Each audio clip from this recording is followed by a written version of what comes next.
Whatever possessed you to go running into the paddy like that? The Marine.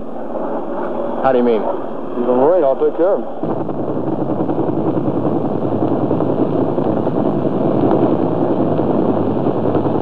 I got a lot of pain in that left ankle. That's a good sign. It's that sharp pain that you get when you got nerves, you know. It's that sharp nerve pain. Burning. They're going to do all they can to save that leg. I know. I know there's not much left because I was carrying that damn thing in my hands all the way back. I was afraid the whole thing was going to come off.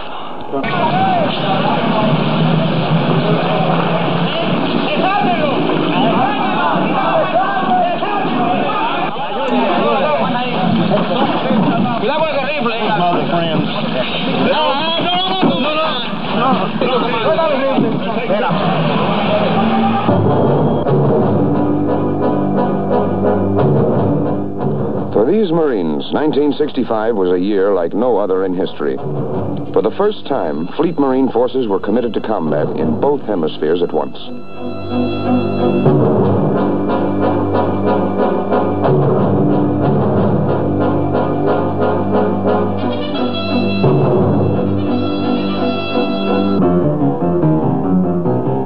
In the Dominican Republic, violence flared, endangering the security of the hemisphere. The Marines were sent in.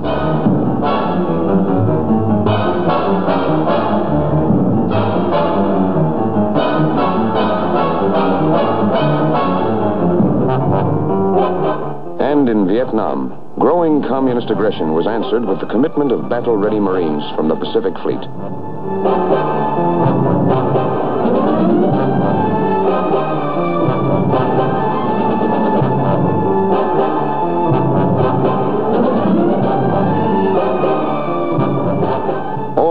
It was quite a year. This is the story of it.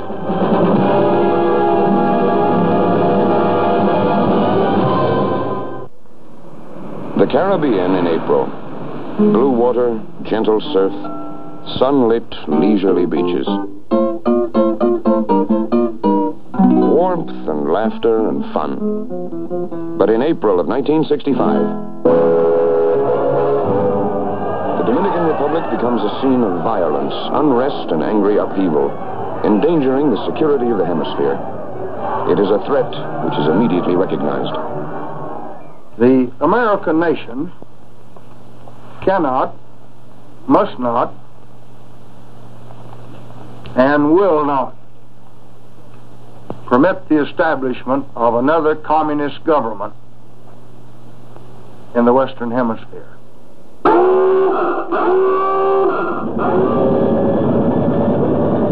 On April 28th, word comes to the carrier Boxer that help is needed in Santo Domingo. In moments, Marines of a ready battalion on station in the Caribbean are airborne.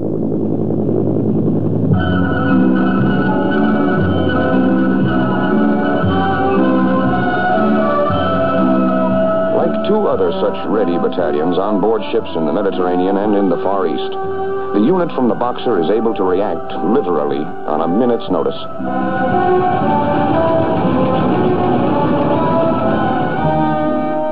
20 minutes after the call for help is received, a spearhead platoon with full combat gear is on the ground in the Dominican Republic.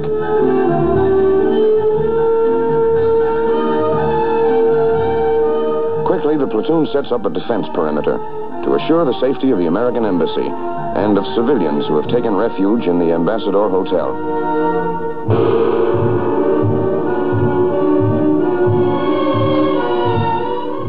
Immediately, United States citizens are evacuated from the danger area.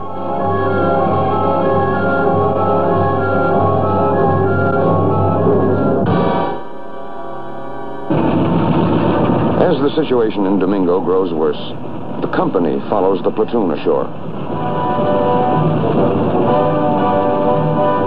And the company is soon joined by the rest of the battalion.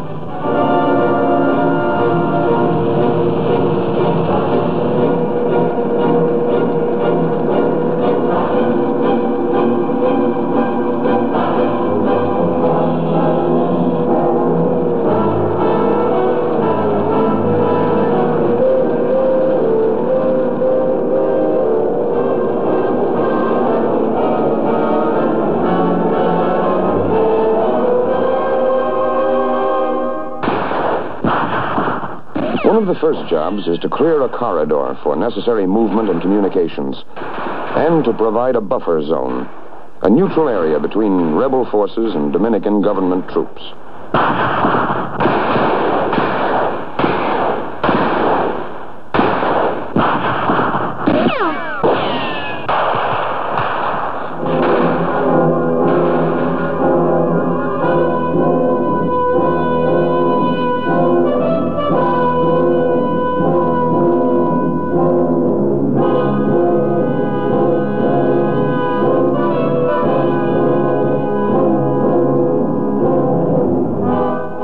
Within the neutral corridor, once it is established, the situation becomes fairly stable.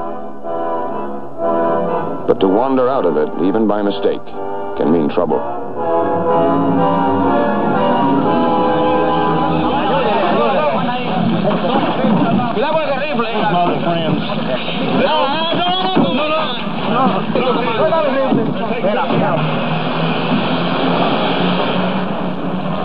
Of 4 Marines whose Jeep wandered out of the corridor, 2 are on their way to medical aid. The other 2 are in less friendly hands. But an angry Marine who's just seen a couple of his buddies hurt does not make the most cooperative prisoner.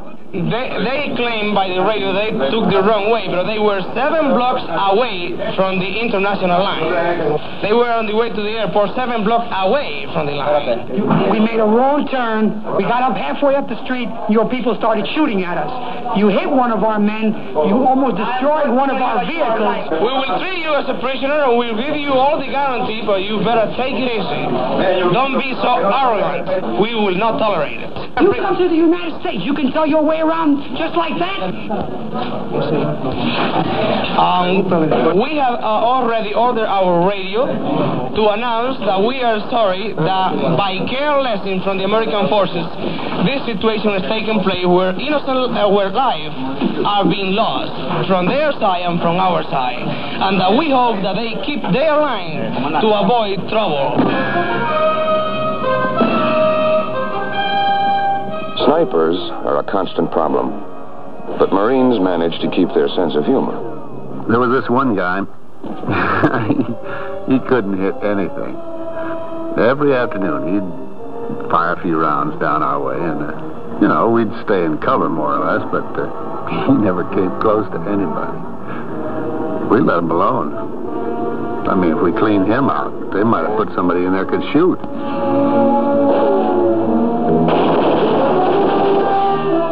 Other times, the sniper problem requires action.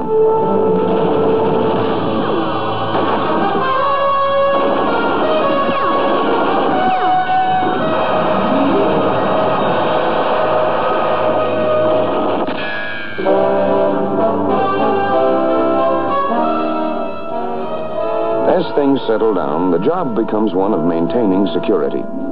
This means, among other things, a constant and careful search of all civilian traffic through the neutral corridor.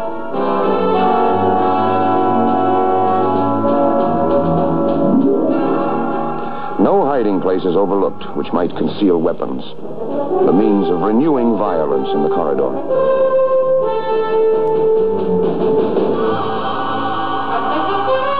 So the Marines remain in Santo Domingo, ready to stay until the danger is past and order fully restored.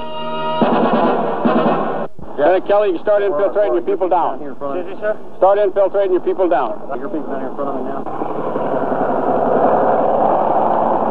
Not everybody! Not everybody! Not everybody!